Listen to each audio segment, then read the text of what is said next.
Good morning. I'm joined this morning by Dr. Michael Carasik, who was my teacher, professor of biblical Hebrew at the University of Pennsylvania, from which he is, this is his final year before retiring and moving to Jerusalem. So if there is anyone who's a student at Penn who's hearing this, you have to find some way to take his class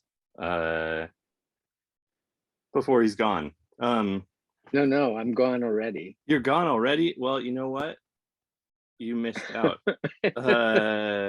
But if you want to learn biblical Hebrew from Dr. Carasik, he recorded the Great Courses from the Great Courses Company, a course on biblical Hebrew. Won't be quite the same as sitting with him in person, but that's there. And then for our conversation today, over 17 years he translated the Mikrot Gedolot, the commentator's Bible for JPS, the whole Pentateuch, finishing with Genesis, the biggest and most difficult of them. He has a weekly podcast where he discusses the Parashot, and you've never missed a week. Is that still true? Knock on wood. Amazing. And has a blog where he also writes about the weekly Torah readings, and has written a series of reflections on the translation project. And so to start off, I'm curious, why did you go, you write about all the interesting things you've done. You worked on an orchard in Israel. You were a computer programmer. What inspired you to go back to Brandeis and study Bible? Right. So the story about that is that I was the kind of person who, when they finished college, at least in those days, if you didn't know what to do, you would go to law school. And I didn't know what to do, but I didn't think law school was going to make sense for me. But I didn't have a path forward. Eventually, after a number of years, I got a job as a computer programmer because I had to get work. And I blew the roof off the little exam they gave you in those days when nobody knew anything about computers or had them in their homes. I was working for Time Incorporated in Chicago, and the programmers in New York were unionized, and they had negotiated that any college class you took, Time Inc. would pay for it as long as you passed the class. So the purpose, I guess, was for everyone to get an MBA or get a higher degree in computer science. I went to Spertus College of Judaica, as it was called in those days, on Michigan Avenue in Chicago, because I just wanted to learn that stuff. There was something drawing me toward Jewish studies. And eventually I discovered, as I kept doing that in the evenings, I was drawn more and more to the study of the Bible. I was also being drawn to translation, and both of those things fit something in my background or in my personality that I really hadn't understood when I was younger.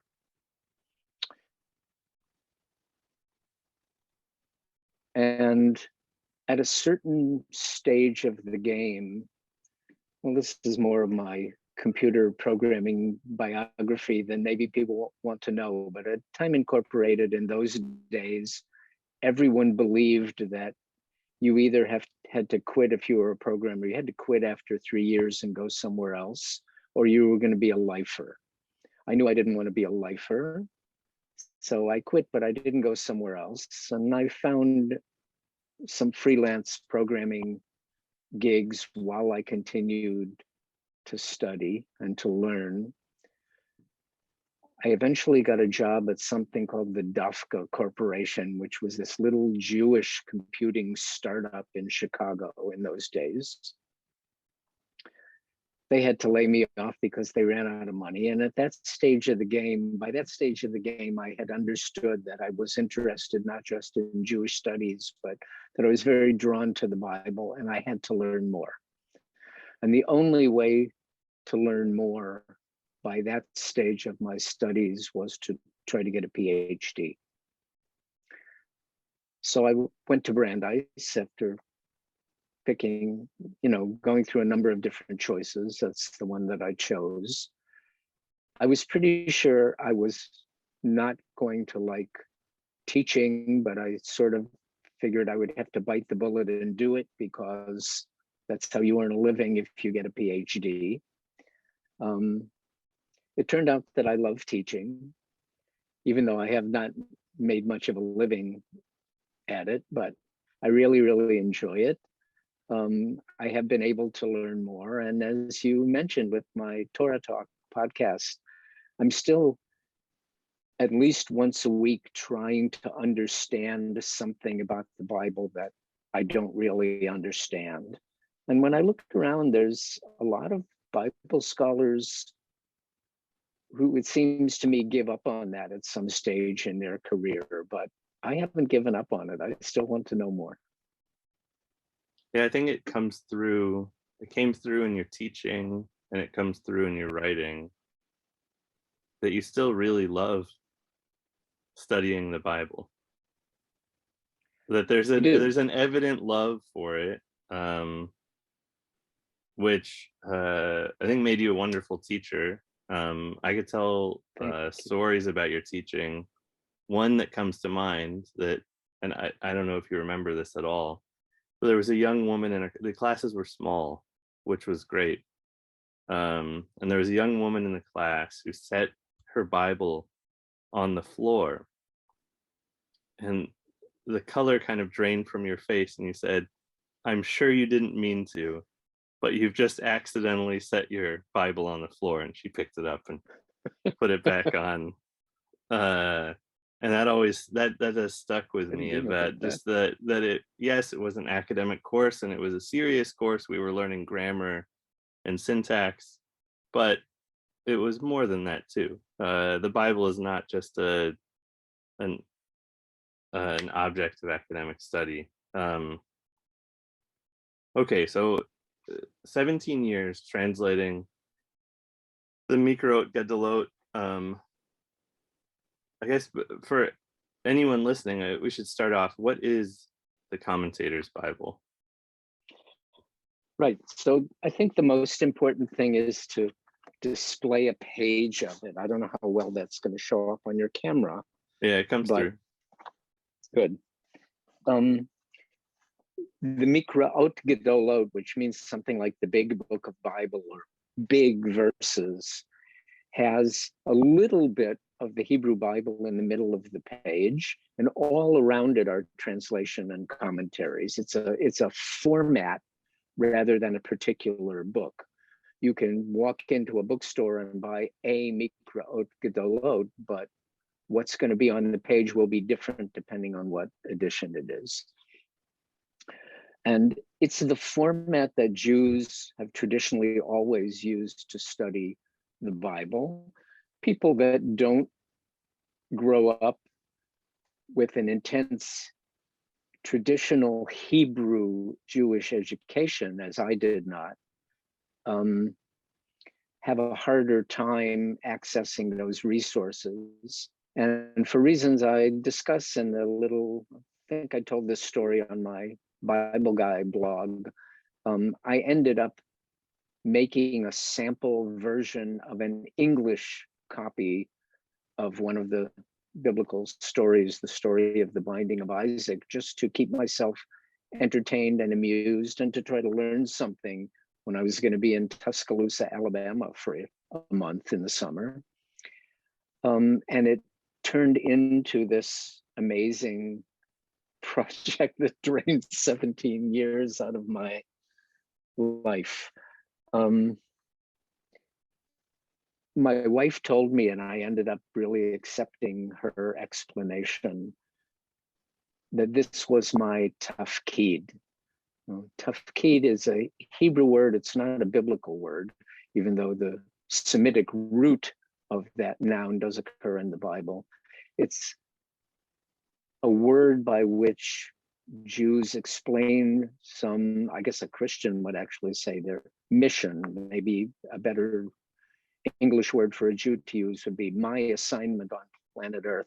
It seems to Vocation, me somewhat. more than a vocation. My Okay. vocation is as a Bible scholar and teaching Bible and biblical Hebrew.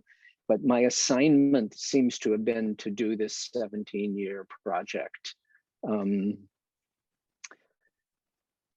because it just rolled forward, and it hit all of my strengths, and I loved doing it. And I always got the energy back when I sat down with the traditional commentators and tried to be their representative to 21st century English speakers.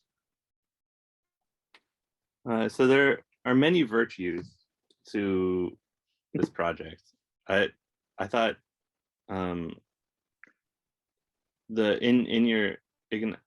of the virtues of it is that it ends up being a really beautiful tribute to your wife in the acknowledgement section here, and that it's clear the whole project in a way was a beautiful tribute to your wife. And another virtue of it is the clarity with which you introduce your method and approach of translation. So at the beginning of this volume, there's a question and answer explaining what the book is and how a reader ought to approach it, different ways a reader can approach it. And then you give a short but very clear explanation of what you're doing and what you aren't doing in the translation. So I wonder if you could talk a little bit about that, about the approach that you settled on, what that is, and why you chose that particular approach. Sure. I actually still make a part of my living as a translator. These days, I'm translating academic articles written by Israeli scholars from modern Hebrew into English. I just sent in a draft of an article like that. So I've been thinking about the topic of translation in general. I'm not really a translation theory type of guy, but to me, it seems like what it felt like when I was doing the Mikra Ot Gedolot was that it's a little bit like acting. And that's because there's more than one voice on the page in the Mikra Ot Gedolot. And the commentators don't all sound alike. They sound like themselves, and I had to find a way to imitate them. Now, there are actors who disappear into a role and you maybe don't even recognize them. And there's other actors who, when they come on the screen, you say, oh, that's Humphrey Bogart or whoever it is. You always know who the actor is. I'm one of those kind of translators. I can't eliminate myself from the translation. But on the other hand, with this particular Mikra Ot Gedolot, and to a lesser extent in any translation I do, I have to find a way to make my voice mimic the original writer's voice. In the commentator's Bible, it was a tremendous challenge because the commentators really do sound so different. And one morning early in the project, I found something had happened that gave me great confidence that I was doing it as best as I could. One of the commentators, a 13th century commentator whom we call Nachmanidis, likes to quote the earlier commentators. And in the text that I was using for my first draft of my translation, a very much more readable text than some, readable in terms of the type on the page. It was early in the morning, or I had had my coffee, I had a bad night, something like that. And I didn't realize that he was quoting the earlier commentator. I thought he was speaking in his own voice. And when I realized it, I went back to check to see how I had translated those same words whenever I had last picked up the project 3 weeks before in the earlier commentator. And they were different. I had rendered them in Nachmanidis' voice instead of in Rashi's voice. So I thought, okay, I've got it somehow. I have to keep an eye on it. I have to keep working on it. But I found one voice for him and a different voice for him, and I was very happy to discover that. That's a big thing for me, not only in translation, but in writing and in reading in general, is the writer's voice. It took me a long time to figure that out, but I like to read writers whose voices I enjoy listening to. And I realize that's kind of a mixed metaphor, but I think it's really the way. I mean, I don't hear a sound in my head when I read, but you can tell when someone is speaking. I should have learned this at a much younger age, when I was in Sunday school years and years ago in Chicago, suburbs of Chicago. And the teacher wanted to teach us something about how people write. And he gave us a column talking about what a good idea it was that we were fighting the war in Vietnam or something of that nature. And the kids started discussing it as if this were a serious topic. And I said, no, this is not what the writer is saying. This is Mike Royko, the famous Chicago newspaper columnist of those days. He's making fun of these arguments. And the guy said to me, how did you know it was Royko? Well, you can hear that it's Mike Royko. He had a very distinctive writerly voice. I couldn't have said it that way in those days. I don't remember what I told him, but that's how I encounter writing, and that's how I try to put it on the page. You would draw our attention to that. I remember especially you talking about the voice of the author of Samuel,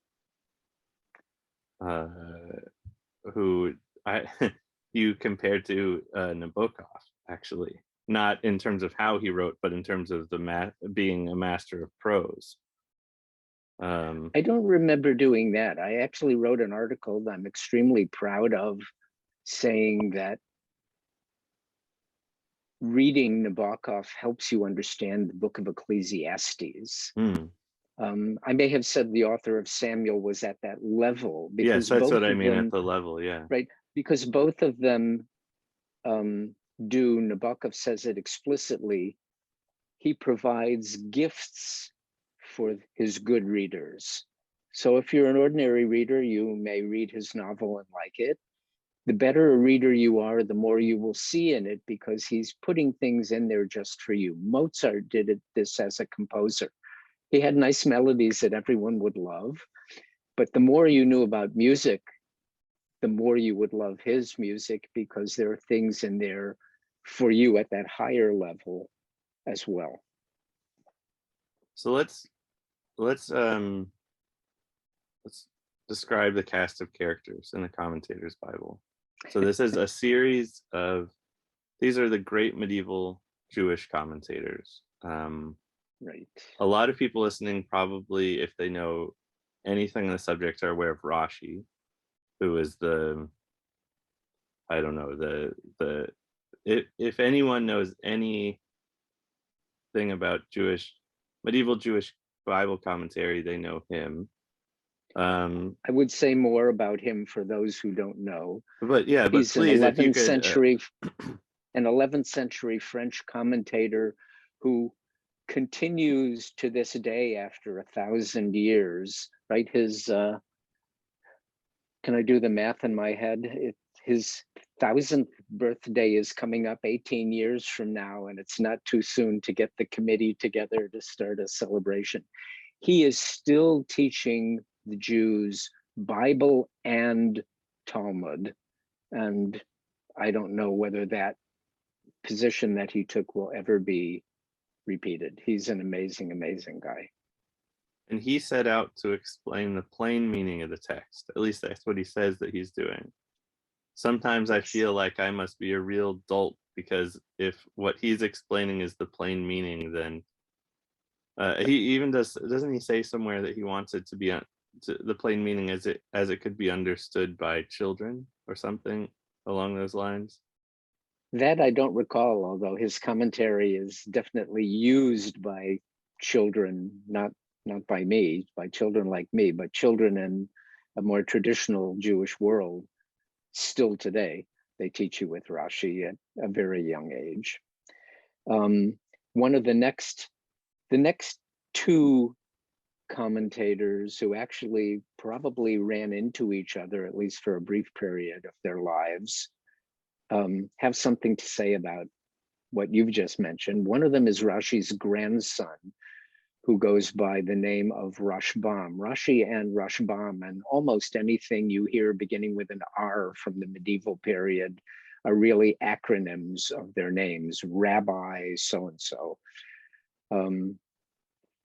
Rashi's grandson, Samuel Rashbam, and his counterpart, Abraham ibn Ezra, lived in what scholars call the 12th century Renaissance.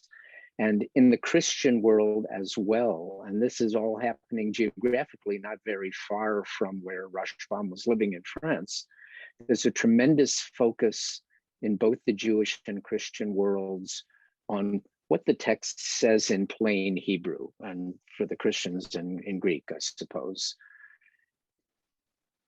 Abraham ibn Ezra, who came out of a Arabic-speaking Muslim background in Spain, but spent the last 25 years of his life wandering through Europe, making a living by writing in Hebrew because nobody in Christian Europe understood Arabic. Also had this straightforward, plain sense approach to the text. And Ibn Ezra made fun of Rashi's claim to be talking about the plain sense of the text, which he said 75% of Rashi is rabbinic interpretation, what's called midrash. A friend of mine likes to define it, and I think this is a great definition. Midrash is rabbinic fanfic. Okay, and Ibn Ezra says Rashi's not talking about the straightforward sense of the text. 75% of it is this rabbinic fanfic, this midrash.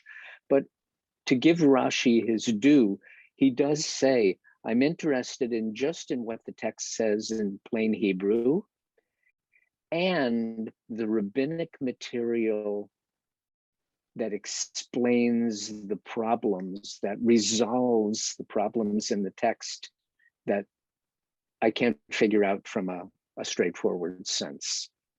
So he's, Ibn Ezra is the kind of guy who's going to say that about you no matter what. And even Rashi's grandson sometimes says anyone who would say such and such a thing is like a moron.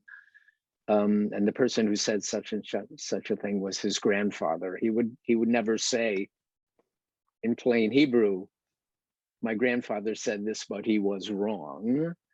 But he'll tell you if he thinks his grandfather is wrong, but he won't bring his grandfather's name into it. Ibn Ezra has no problem with telling you what an idiot Rashi is, and it sometimes is maybe correct, and sometimes it may not be. Ibn Ezra, if I could, yeah, is remarkable to me, and Maimonides is similar in that they read. It's almost like they're doing modern philology in the 12th century, and even historical criticism a little bit. I mean, it's remarkable how right. how we think of these things as modern and new, and then you go back and like, oh no, they were very aware of all of these. They didn't have all the archaeology we have. They were Right. missing some things, but they were in many ways more aware of many of those things than people are now, because they knew the texts so well. The tradition was so alive Right. in them that they anyway, Ibn Ezra is always, Right. every time I look at him, it's always remarkable. So I'll say two things about Ibn Ezra, but first I want to emphasize what you just said. All of these commentators knew the text extremely well and were extremely close readers. I say all kinds of amazing things about the text because I have a little computer Bible program where I can type in what I'm looking for instantly and find it. And they could do these things without those aids. So here's the two more things about Ibn Ezra.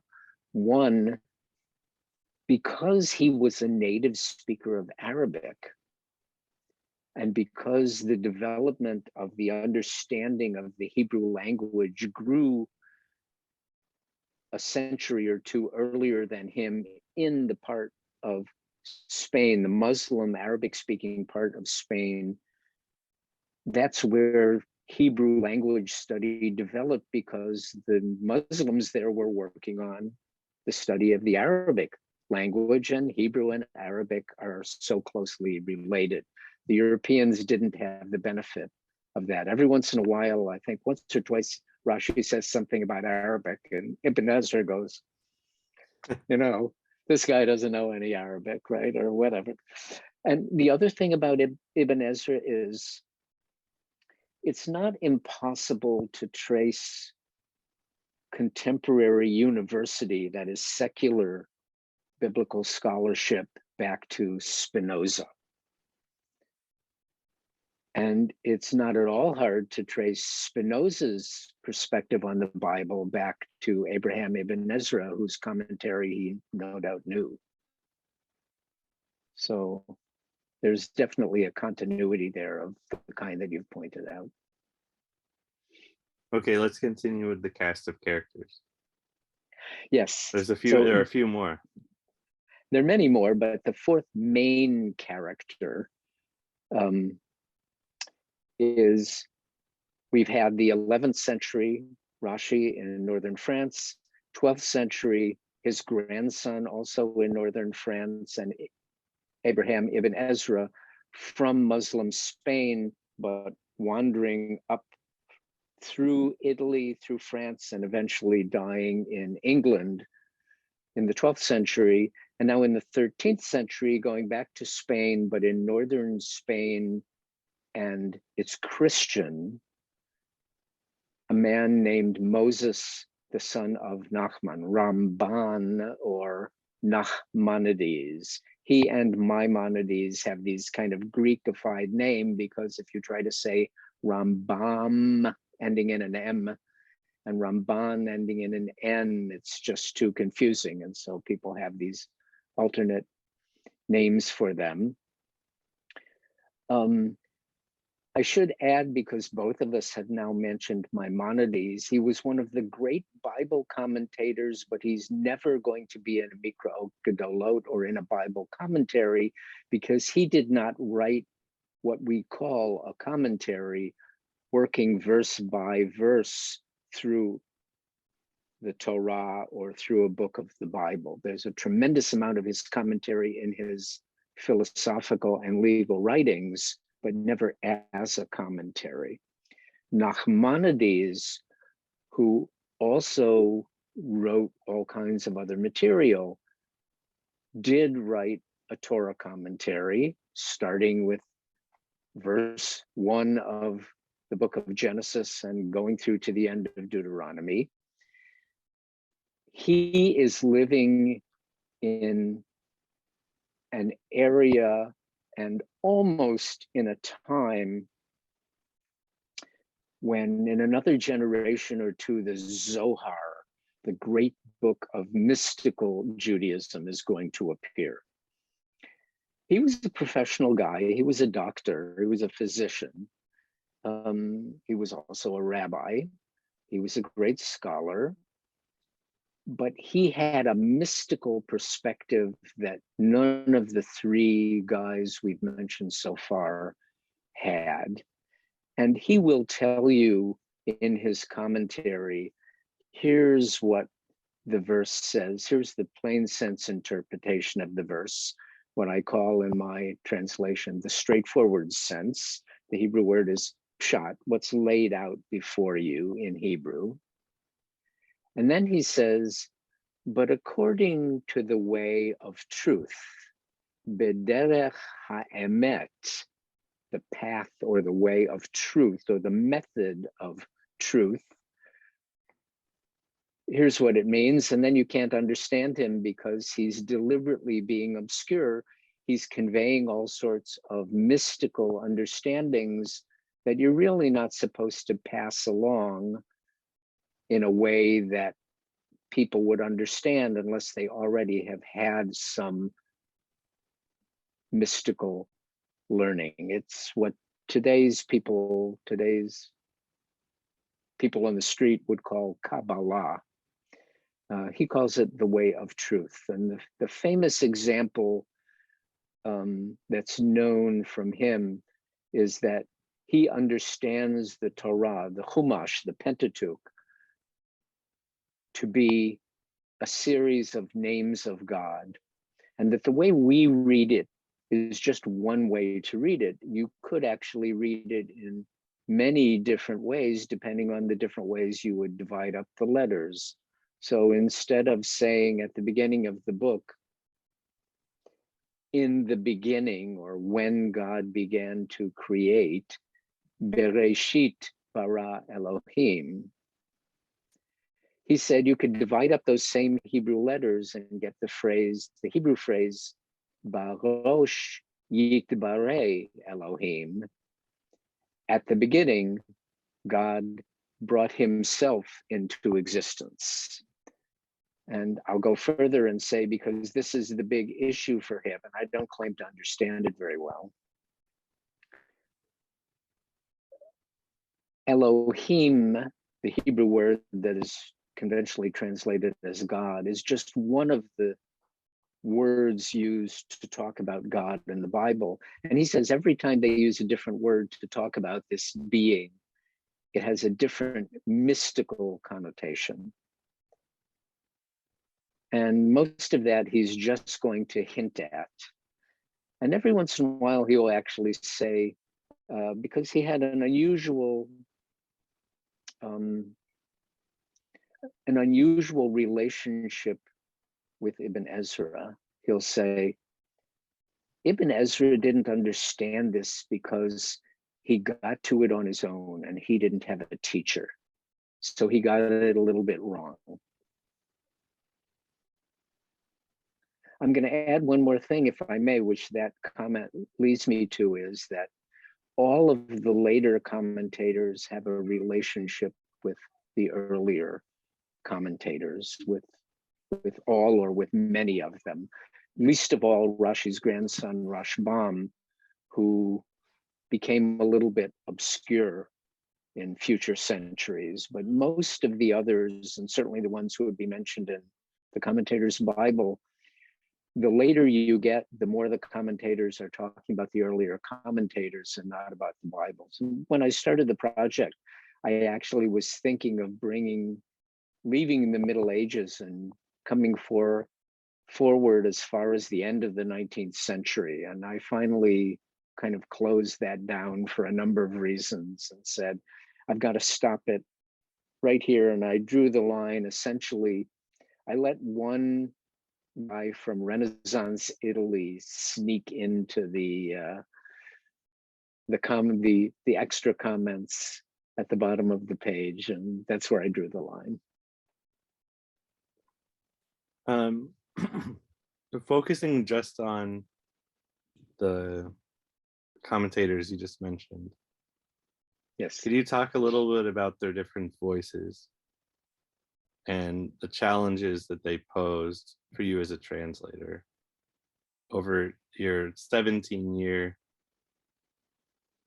friendship with. You could talk about Right, them as colleagues and friends, which I love. Um, right. and it's rare for a translator to get such an extended relationship with an author. It's not unprecedented, but um, it's rare to be able to spend that much time immersed and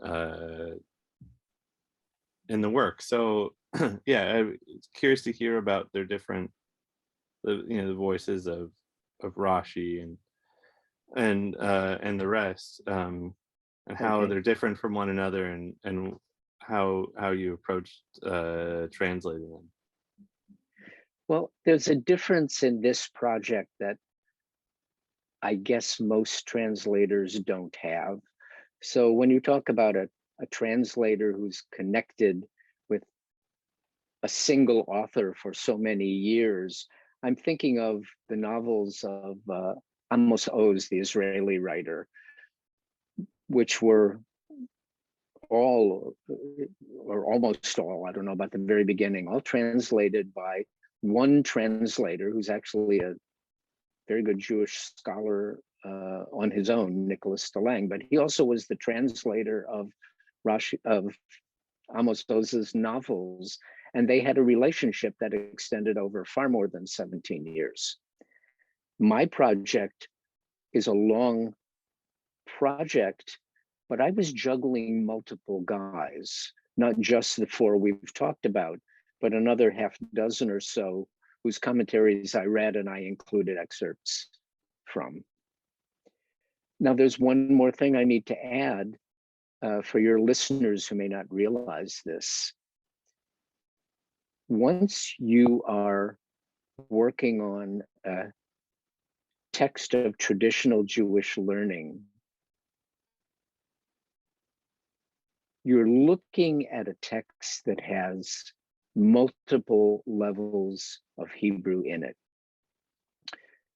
Even the Bible, at least in different parts of the Bible, which took 1,000 years to write in Hebrew, you're looking at the very least, standard biblical Hebrew from the first temple period and a little bit beyond, and then later biblical Hebrew from the Persian period.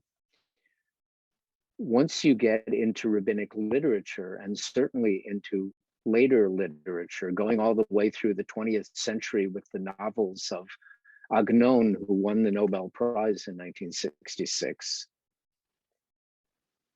on one page, and even in one paragraph, sometimes even in one sentence, you have to be able to recognize and understand a biblical quotation, a rabbinic quotation, medieval Hebrew, and if you're looking at Agnon, then Hebrew of his own somewhat idiosyncratic Hebrew of the 20th century. So going back to my big four commentators that I've mentioned in this talk already, when I needed to understand something in the commentary of Rashi, the dictionary that my hand would automatically reach for is the dictionary of rabbinic Hebrew, because lots and lots of Rashi's quotations, or sometimes the comments that he himself makes, but that are taken from earlier rabbinic sources, come in that level of Hebrew. By the time of Nachmanidis in the 12th century, I sometimes had to look at medieval dictionaries of philosophy, like the famous one compiled for his students by Abraham Joshua Heschel.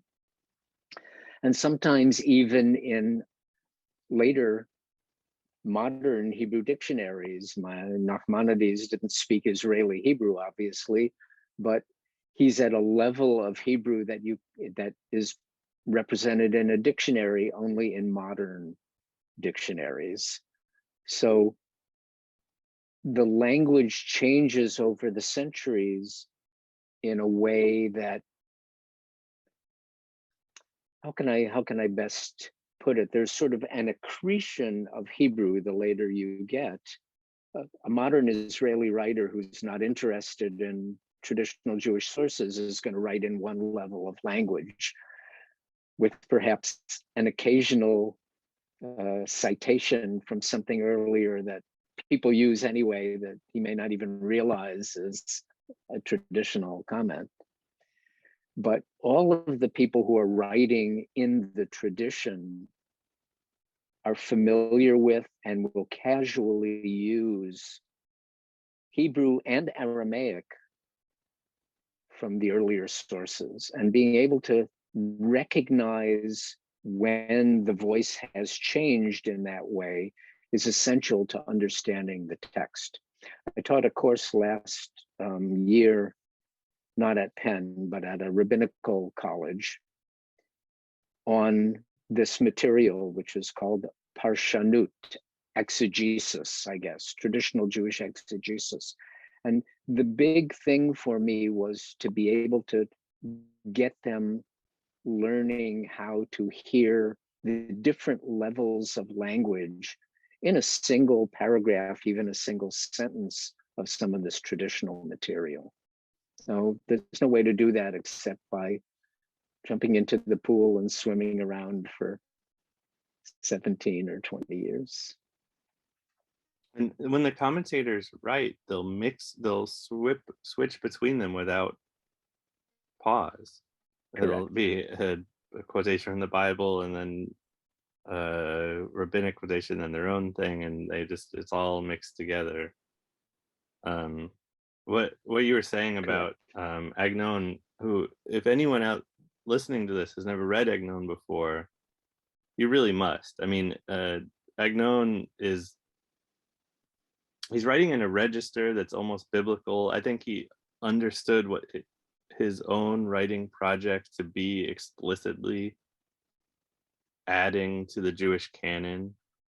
That's what he understood himself to be doing, which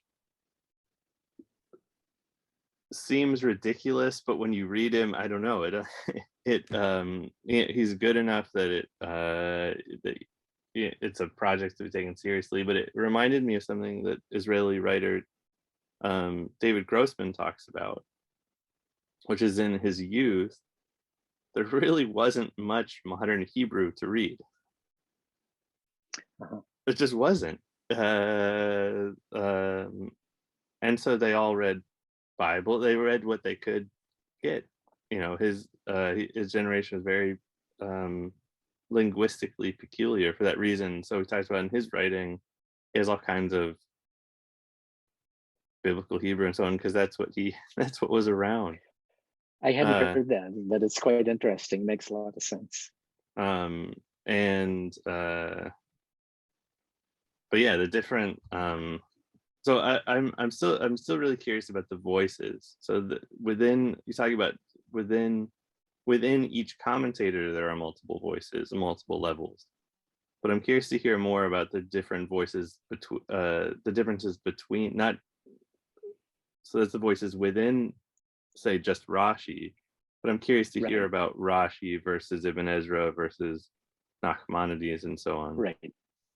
So I'll distinguish between the different levels of language that you have to understand as a translator of this material, which I really thought your listeners need to know about, and the different writerly voices of the commentators that you're asking me about now. And that's a matter of personality.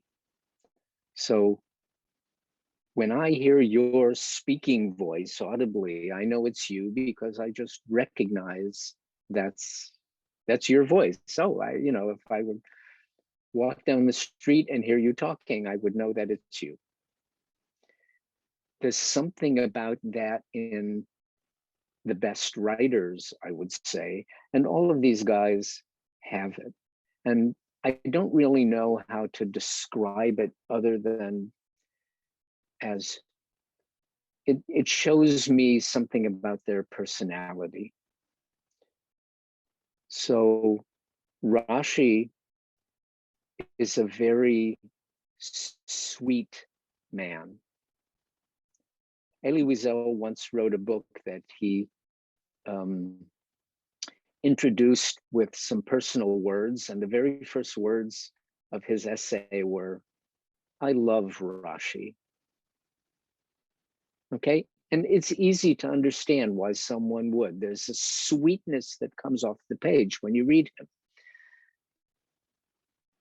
Rashbam and Ibn Ezra are operating in this more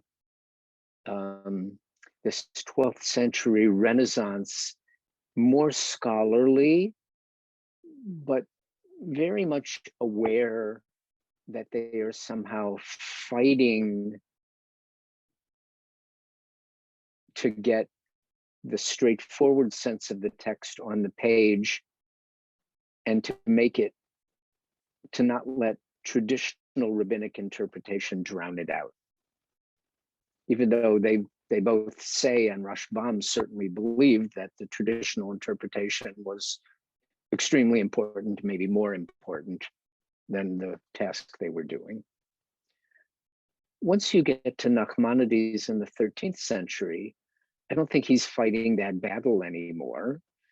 He'll bring in a tremendous amount of rabbinic literature, some of which I left out in my version because he now goes on to talk about a different text or a rabbinic text that poses a problem that bounces off the Torah text, and it's no longer pointed directly at the meaning of the Torah text. One thing I haven't quite mentioned is that the kind of translation that I did in the Commentator's Bible is very, very different from what we ordinarily think of as translation, not just because it's multiple authors, because the point of the translation was to talk about the text that those authors were talking about, and not so much to talk about the authors themselves, the commentators themselves. Other people have translated the commentaries of these four men that I talked about in a very different way than I did, because the point was to translate them. In the Commentator's Bible, the point was to let them explain the Torah to you in English, and that's a different task. Nachmanidis, when he's doing that, he was a physician by trade, but he's very lawyerly in the commentary. I tell a story, I might have put it in my one of the blog posts that you mentioned, that I briefly got a chance to teach this material at Penn. I had a student from Hong Kong in one of the classes, and he said he really loved Nachmanides because Nachmanides just made his arguments so clearly and straightforwardly. He laid down his case on the page for you, and it was easy to understand. He's reading my English translation, of course, and not the original Nachmanides, but I was able to make that come through. That's what Nachmanides sounds like, a lawyer making a case. And many of your listeners will not know that at one point in his life, Nachmanides actually had to do that. There's a famous story. One of the great sports of the Christian Middle Ages was to have disputations between Christians and Jews about which religion was correct. And it was like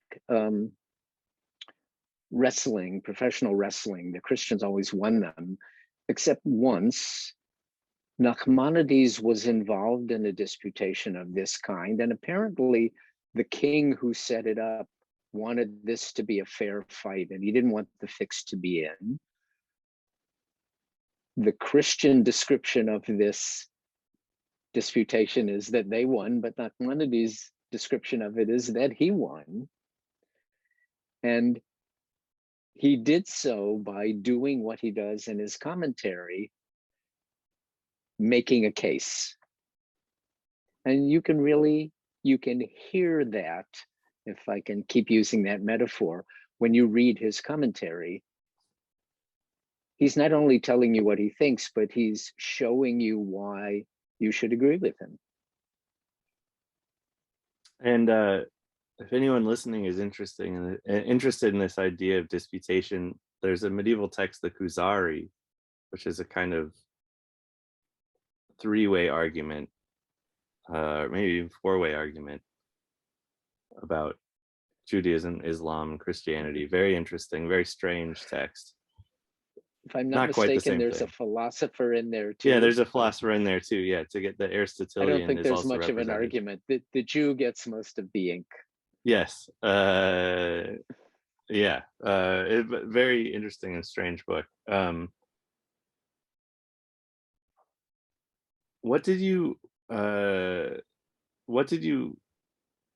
So Genesis came last, and I'm curious how your approach changed to translation over the course of the 17 years by the time you came to the final volume that you translated. Yeah, well, the metaphor that I always use is I'm a fan of newspaper comic strips. And if you look at the first year or the first week of a comic strip that goes on for years and years and years, you can see that at the beginning of the strip, the guy did not know how to draw it. Eventually, after a few months or a few years, he settles into a certain style that's then replicated all the way through. So you can't do at the beginning what you do at the end. I always tried to go back, at least when I finished a complete volume of the Torah, I always read it again from cover to cover once or maybe even twice to try to make it sound the same all the way through. I didn't manage to do that.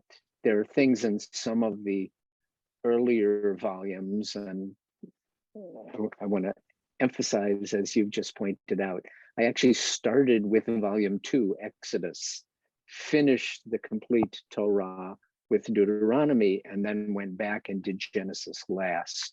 So there are things that appear in print on the page that now I would never, ever do. I'm not going to tell you what they are. I know at least one that really, really bugs me, but there it is. For me, the main thing that happened was two.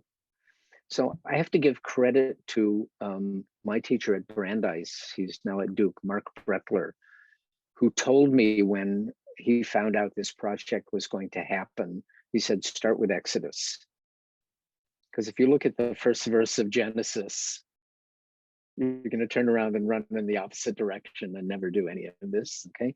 But the other point was that in Exodus, I would encounter all the different genres of writing that are in the Torah anywhere, and I would figure out how to solve the problems. And I worked parasha by parasha. The parasha is the weekly Sabbath reading in traditional synagogues. And the truth is, in any synagogue, you read the Torah from beginning to end during the course of a year nowadays. And each week there's a certain reading that all the Jews on planet Earth are doing, except when every once in a while, because of a extra holiday day, Israel and the rest of the Jewish world are out of sync for a little bit. I took each of those sections. I started with the very first one in the book of Exodus. And I spent at least 6 months working on that one.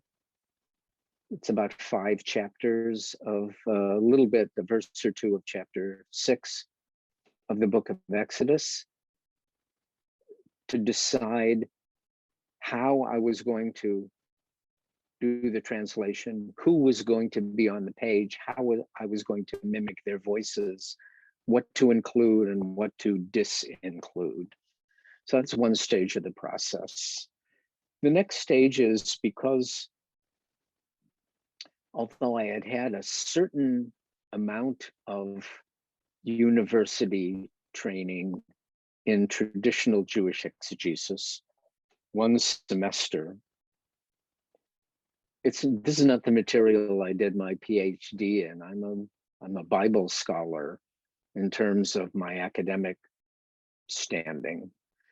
A scholar of Bible in its ancient Near Eastern context, not as later interpreted. So my education in that level of interpretation and in those levels of language has more or less been acquired in kind of a hit or miss basis. So one of the things I didn't have the knowledge I needed to understand the commentators about was in the material that in our Bibles is in the book of Leviticus, the sacrificial system, the system of cleanness and uncleanness, and the Day of Atonement.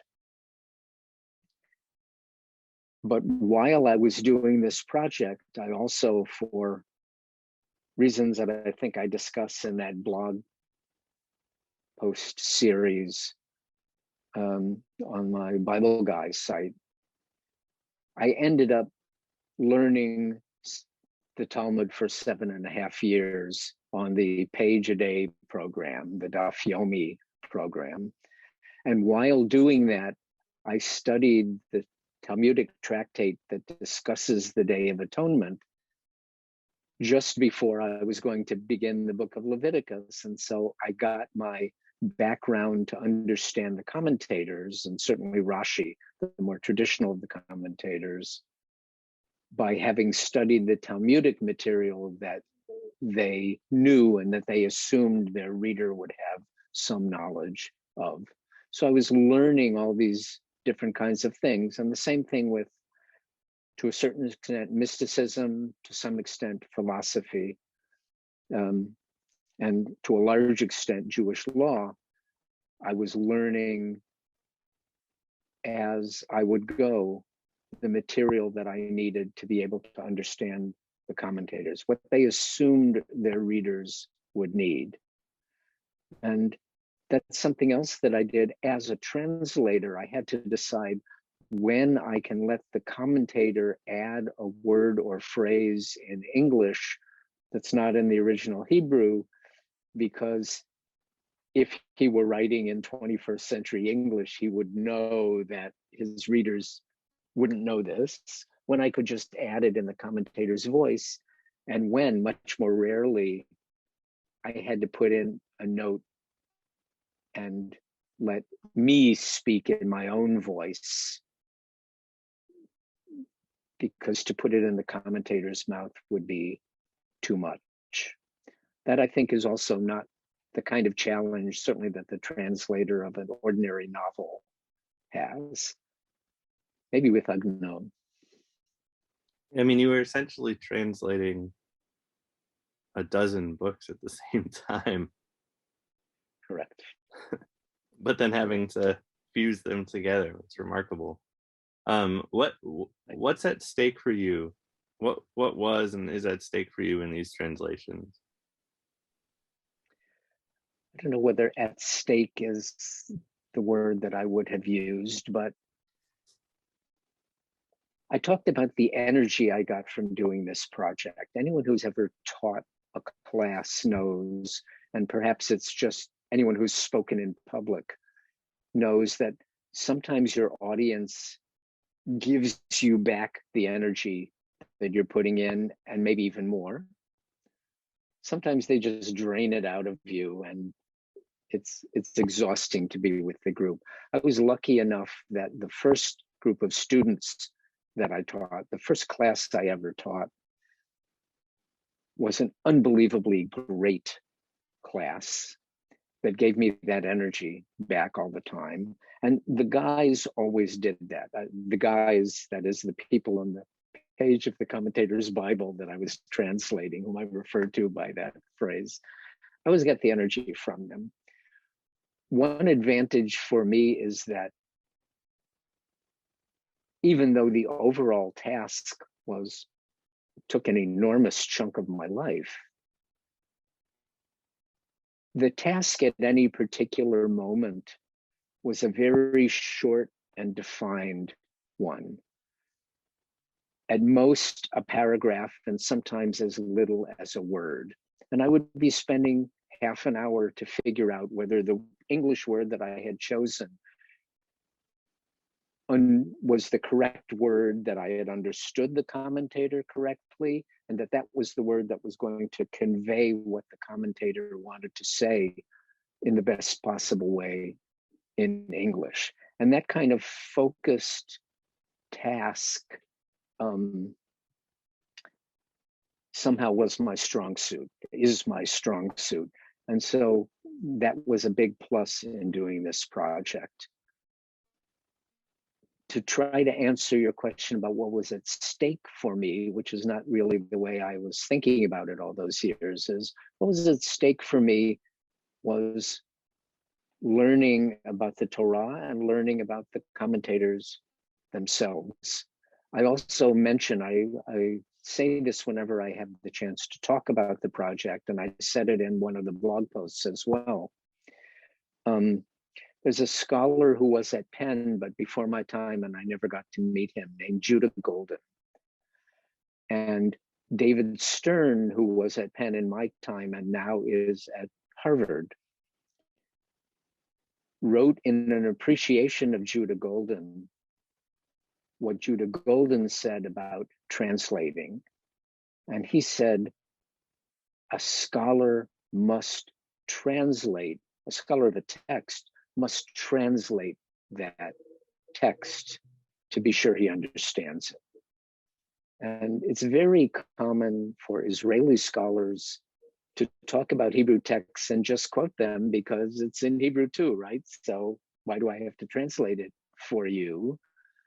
But they don't always understand the text correctly because they're not forced to. The Hebrew is so familiar to them, it's obvious what it says. But Judah Golden pointed out, when I really look at the text and I don't know 100% certainty that I'm understanding it correctly, I must translate it, not for you, but for me. And so to some extent, to a large extent, that's something that I got out of the project. I learned this material so carefully because I had to study it with the kind of intensity that would enable me to convey it in English. And I found what was to be very surprising number of earlier, not just translators into English, but also commentators in Hebrew through the years who didn't understand the text properly because they didn't put that kind of thought into it. They just found a comment in an earlier commentator and passed it along, but those comments don't always make sense. Well, I think that's a good place to end. I want to say to everyone listening, if you're interested in the Hebrew Bible at all, you really have to go Jewish Publication Society, 5 volumes of the Commentator's Bible. I didn't mention it earlier, but they also, JPS also published your book, The Many Voices of the Bible. Is that the Bible's Many Voices. The Bible's Many yes. Voices, which many of the things we talked about in this, we mostly talked about the commentators, but this issue of voice, anyway, central to your work. And I just want to say thank you. I think that these translations are a real gift. It's being able to see them all next to each other, and also for your teaching. What a gift, and congratulations on a long career teaching biblical Hebrew. I know for me, those so kind of you to hear too. Those courses were for me like the most important courses I took in college. Nothing else even came close. So to be able to, in such a small group, patiently work through the language, and then we read a lot of Bible too, because how else are you going to learn? And so the course, it was more than just like like a linguistic or philology course. It was and I could tell a lot of stories. I mean, each week you'd give us $1 to go out and get. Anyway, there are many to go out and give. The course was memorable in many ways beyond just the learning. So yeah, thank you for all of that. And I will link to your blog and podcast so everyone can get a feel for it, because I think, I mean, setting an example as a translator and as a scholar of maintaining that level of curiosity and love of learning and love of the things that you're learning over that period, because you know some people are scholars and it's their day job, which is fine, and it's clear in their writing, and they're talented and they're smart and they write things, but it's it's a day job. And for you, it's clear that you would do this stuff. You can't not. Because it's so rewarding. Yeah, and the biblical text is endlessly interesting and challenging. And going back through Genesis yet again now myself, I find new things, and then the text is so succinct for any of these stories. They loom large. Any of the stories that anyone who's familiar with the Bible knows, they seem huge. It's as if each one were a full book, but then you read it in the text and it's a mere paragraph. To steal a phrase from So, someone who used it in a different way, if you read the story in Genesis 22, that was the spark of the commentator's Bible, the story of the binding of Isaac, or as the Christians call it, the sacrifice of Isaac. It's the greatest story ever told. And it's so great that an entire biblical book, the book of Job, was written as a response to it.